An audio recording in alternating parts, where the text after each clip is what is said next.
நண்பர்களே வணக்கம். நாட்டு மக்களுக்கு வணக்கம். நாம் அனைவரும் கடந்த சில தினங்களில் நாட்டின் திறனையும் அதன் கட்டுப்பாட்டையும் பார்த்தோம். நான் முதலில் பாரதத்தின் வீரம் மிகுந்த படைகளுக்கும் ஆயுதம் தாங்கிய சேனைகளுக்கும் நமது உளவுத்துறையினருக்கும் நமது விஞ்ஞானிகளுக்கும் நாட்டின் ஒவ்வொரு குடிமகனின் தரப்பிலிருந்தும் வணக்கம் செலுத்த விரும்புகிறேன். நம்முடைய வீரம் மிகுந்த இராணுவ வீரர்கள் ஆபரேஷன் சிந்தூரின் இலக்குகளை அடைவதற்காக எல்லையில்லாத வீரத்தை வெளிப்படுத்தி இருக்கிறார்கள். நான் அவர்களது வீரத்திற்கும் துணிச்சலுக்கும் பராக்கிரமத்திற்கும் வணக்கம் செலுத்துகிறேன். நாட்டின் ஒவ்வொரு அன்னைக்கும் ஒவ்வொரு சகோதரிக்கும் மற்றும் ஒவ்வொரு மகளுக்கும் இந்த பராக்கிரமத்தை சமர்ப்பிக்கிறேன்.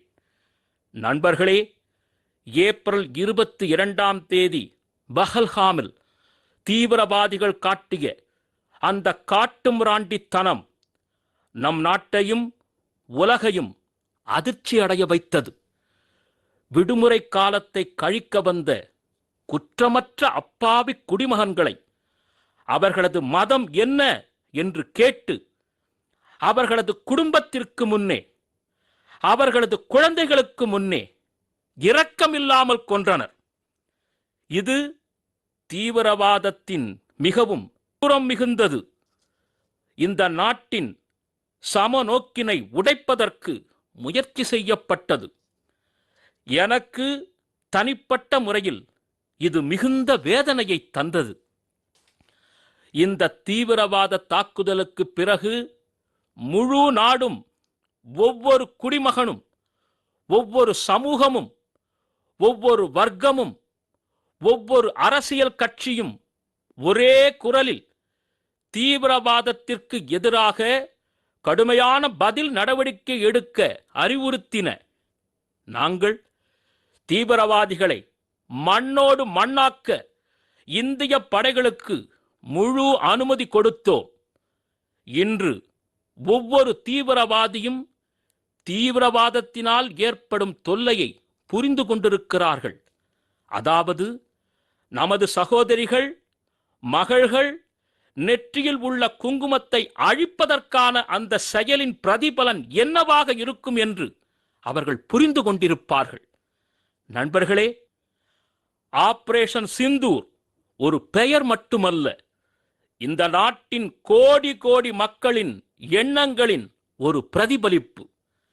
ஆபரேஷன் சிந்தூரின் நியாயத்தை நிலைநாட்டுவதற்கான ஒரு உறுதிமொழி மே 6 இரவு, மே 7 காலை இந்த முழு உலகமும் அந்த உறுதியின் முடிவு என்ன என்பதை கண்டார்கள். இந்தியாவின் இராணுவம் பாகிஸ்தானின் தீவிரவாத முகாம்களின் மீது, அவர்களுடைய பயிற்சி மையங்கள் மீது சரியாக தாக்குதல் நடத்தினார்கள். தீவிரவாதிகள் தங்களுடைய கனவில் கூட பாரதம் இத்தகைய முடிவு எடுக்கும் என்று யோசித்திருக்க மாட்டார்கள். ஆனால் நாடு ஒன்றிணைந்து செயல்பட்ட போது நாடுதான் முதலில் என்ற எண்ணம் நிரம்பி வழிந்து நாட்டின் நலனே முதலில் என்ற எண்ணம் ஏற்பட்டது. அடிப்படையான முடிவு எடுக்கும்போது அது சரியான முடிவுகளை கொண்டு வந்து தருகிறது. பாகிஸ்தானின் தீவிரவாத முகாம்களின் மீது பாரதம் ஏவுகணைகளின் மூலம் தாக்குதல் நடத்திய போது, பாரதம் ட்ரோன்கள் மூலமாக தாக்குதல் நடத்திய போது, தீவிரவாத குழுக்களின் கட்டிடங்கள் மட்டுமல்ல, அவற்றின் நம்பிக்கையும் தவிடுபொடியானது. பகவல்பூர் மற்றும் முரிதுகே போன்ற தீவிரவாதிகளின் வாழ்விடங்கள் உலக தீவிரவாதிகளின் பல்கலைக்கழகமாக விளங்கியது.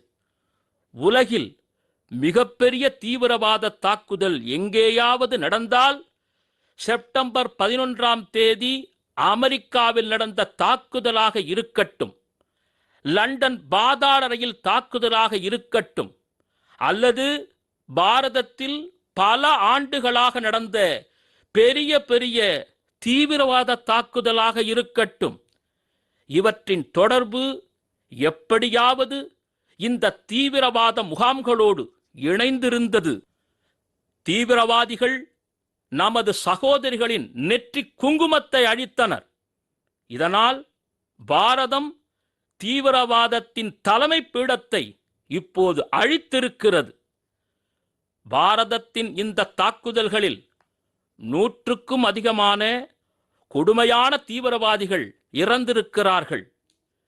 தீவிரவாதத்தின் பல கிளைகள் கடந்த 25-30 ஆண்டுகளாக வெளிப்படையாக பாகிஸ்தானில் உலாவி வருகிறார்கள். இவர்கள் இந்தியாவிற்கு எதிராக தாக்குதல்களை நடத்தி வந்தார்கள். அவர்களை பாரதம் ஒரே அடியில் அழித்துவிட்டது. நண்பர்களே, பாரதத்தின் இந்த நடவடிக்கையின் மூலம் பாகிஸ்தான் மிகப்பெரிய நிராசையில் வீழ்ந்துவிட்டது.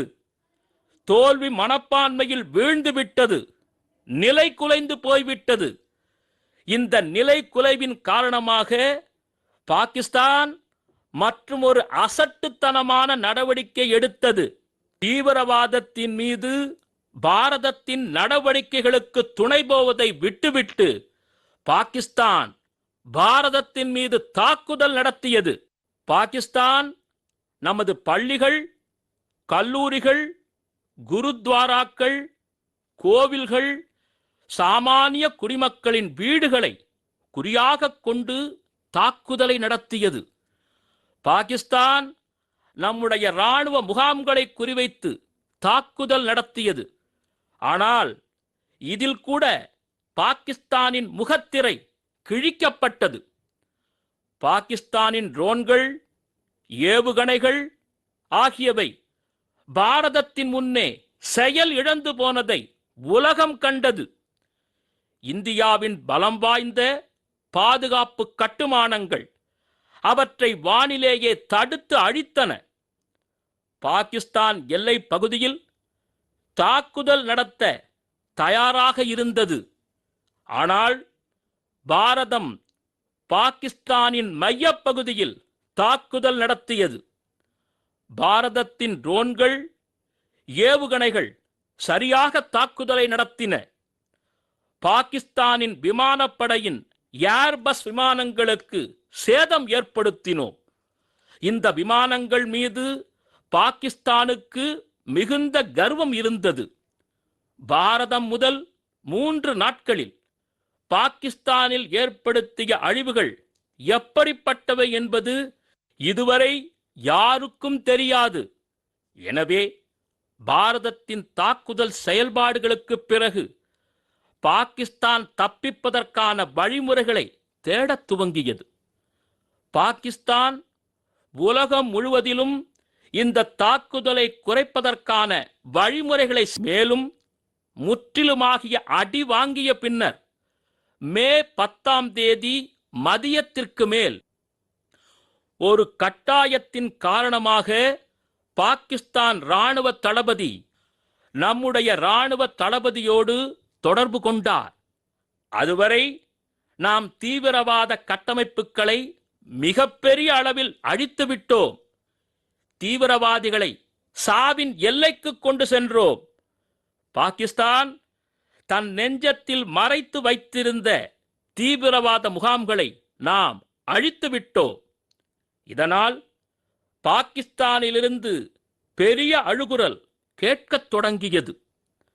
பாகிஸ்தான் தரப்பிலிருந்து இது சொல்லப்பட்ட போது, அதாவது அவர்களது தரப்பிலிருந்து தீவிரவாத தாக்குதலோ அல்லது இராணுவத்தின் மூலம் அசட்டுத்தனமான தாக்குதல்களோ இனிமேல் இருக்காது என்று சொன்னபோது உடனே பாரதம் அதை பற்றி யோசனை செய்தது.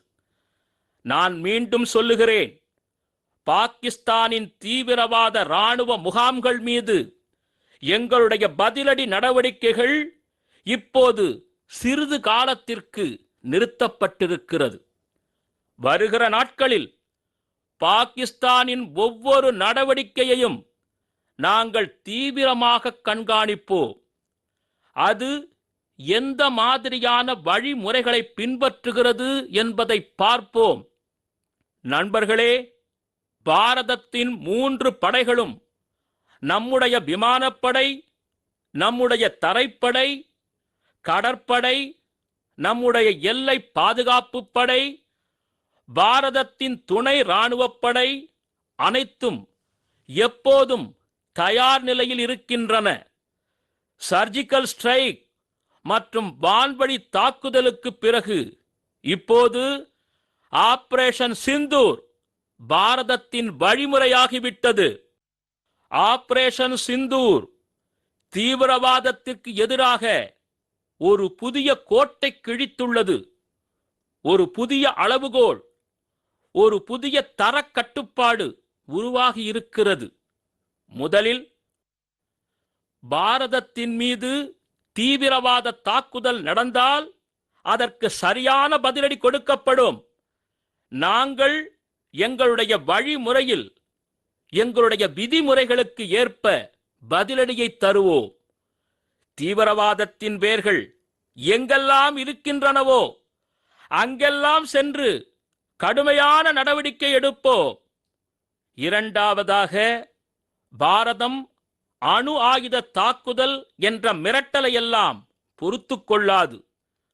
அணு ஆயுத தாக்குதல் என்கின்ற மிரட்டலோடு செயல்படுகின்ற தீவிரவாத முகாம்கள் மீது பாரதம் நிச்சயமாக நடவடிக்கை எடுக்கும்.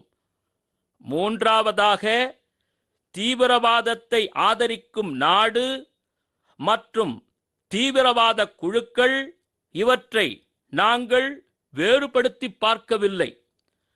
ஆபரேஷன் சிந்தூர் நடவடிக்கையின் மூலம் உலகம் பாகிஸ்தானின் உண்மையான ரூபம் என்ன என்பதை பார்த்திருக்கிறது. கொல்லப்பட்ட தீவிரவாதிகளின் உடல் நல்லடக்கம் செய்யப்பட்ட போது பாகிஸ்தான் இராணுவத்தின் மிகப்பெரிய அதிகாரிகள் அதில் கலந்து கொண்டனர். ஒரு நாட்டால் ஆதரிக்கப்படும் தீவிரவாதத்திற்கு இதைவிட பெரிய சாட்சி என்ன இருக்கிறது? நாங்கள் பாரதம் மற்றும் எங்களுடைய குடிமக்களுக்கு எந்தவிதமான ஆபத்தும் ஏற்படாத வண்ணம் திடமான முடிவுகளை எடுப்போம். நண்பர்களே, யுத்த பூமியில் நாங்கள் ஒவ்வொரு முறையும் பாகிஸ்தானை தவிடு பொடியாக்கி இருக்கிறோம். மேலும் இந்த முறை ஆபரேஷன் சிந்தூர் ஒரு புதிய கோணத்தை சேர்த்திருக்கிறது. நாங்கள் பாலைவனங்கள், மலைகள் மீது எங்களுடைய திறமையை மிக பிரமாதமாக வெளிப்படுத்தி இருக்கிறோம். மேலும் நியூ ஏஜ் வார் பேரில் எங்களது திறமையை காண்பித்திருக்கிறோம். இந்த ஆபரேஷனின் மூலமாக நம்முடைய இந்தியாவிலேயே தயாரிப்போம் முறையில் தயாரிக்கப்பட்ட ஆயுதங்களின் திறமை உறுதி செய்யப்பட்டிருக்கிறது. 21ஆம் நூற்றாண்டின் போர் முறைகளில் இந்தியாவின் போர் கருவிகள் எப்படி இருக்கின்றன என்பதை இன்று உலகம் பார்த்து கொண்டிருக்கிறது. நண்பர்களே, இந்த மாதிரியான தீவிரவாதத்திற்கு எதிராக நாம் எப்போதும் ஒன்றிணைந்து செயல்பட வேண்டும். நம்முடைய ஒற்றுமை நம்முடைய மிகப்பெரிய சக்தியாகும். உண்மையில் இந்த யுகம் போருக்கானது அல்ல, ஆனால் இந்த யுகம் தீவிரவாதத்திற்கானதும் அல்ல. தீவிரவாதத்திற்கு எதிரான ஜீரோ டாலரன்ஸ் ஒரு நல்ல உலகத்திற்கு உறுதியளிக்கிறது. நண்பர்களே, பாகிஸ்தானின் இராணுவம், பாகிஸ்தானின் ஆட்சி எந்த வகையில் தீவிரவாதத்திற்கு துணை போகின்றதோ அது ஒரு நாள் பாகிஸ்தானை முடிவுக்கு கொண்டு வரும். பாகிஸ்தான் தப்பிக்க வேண்டுமென்றால் தம் நாட்டில் உள்ள தீவிரவாத கட்டமைப்புகளை சுத்தப்படுத்த வேண்டும். இதைத் தவிர அமைதிக்கு வேறு வழியே இல்லை.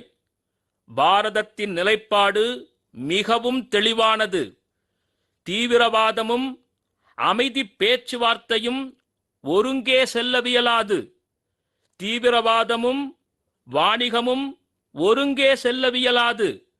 மேலும் தண்ணீரும் இரத்தமும் ஒரு சேர பாய முடியாது. நான் இன்று உலக சமுதாயத்திற்கு ஒன்றை சொல்லிக்கொள்ள விரும்புகிறேன். எங்களுடைய அறிவிக்கப்பட்ட நீதி என்னவென்றால், பாகிஸ்தானுடன் ஒருவேளை பேச்சுவார்த்தை நடந்தால் அது தீவிரவாதம் பற்றித்தான் இருக்கும். ஒருவேளை பாகிஸ்தானுடன் பேச்சுவார்த்தை நடந்தால் அது பாகிஸ்தான் ஆக்கிரமிப்பு செய்திருக்கும் காஷ்மீரை பற்றியதாகவே இருக்கும். அன்புக்குரிய நாட்டு மக்களே, இன்று புத்த பூர்ணிமா. பகவான் புத்தர் நமக்கு அமைதியின் பாதையை காட்டியிருக்கிறார். அமைதியின் பாதை பலத்தோடுதான் செல்கிறது. மனித குலம் அமைதி மற்றும் வளர்ச்சியின் பாதையில் நடக்க வேண்டும். ஒவ்வொரு பாரதவாசியும் அமைதியோடு வாழ வேண்டும். வளர்ச்சியடைந்த பாரதம் என்கின்ற நம்முடைய கனவு நிறைவேற வேண்டும். இதற்காக பாரதம் சக்திசாலி நாடாக இருக்க வேண்டியது அவசியம். மேலும் தேவை ஏற்படும் போது இந்த சக்தியை நாம் பயன்படுத்த வேண்டும். மேலும் கடந்த சில நாட்களில் பாரதம் இதைத்தான் செய்திருக்கிறது. நான் மீண்டும் ஒருமுறை பாரதத்தின் இராணுவம் மற்றும் ஆயுதப் படைகளுக்கு வணக்கம் செலுத்துகிறேன். இந்த பாரத குடிமக்களின் நம்பிக்கைக்கும் ஒற்றுமைக்கும் வணக்கம் செலுத்துகிறேன். நன்றி. பாரத் மாதா கி ஜெய். பாரத் மாதா கி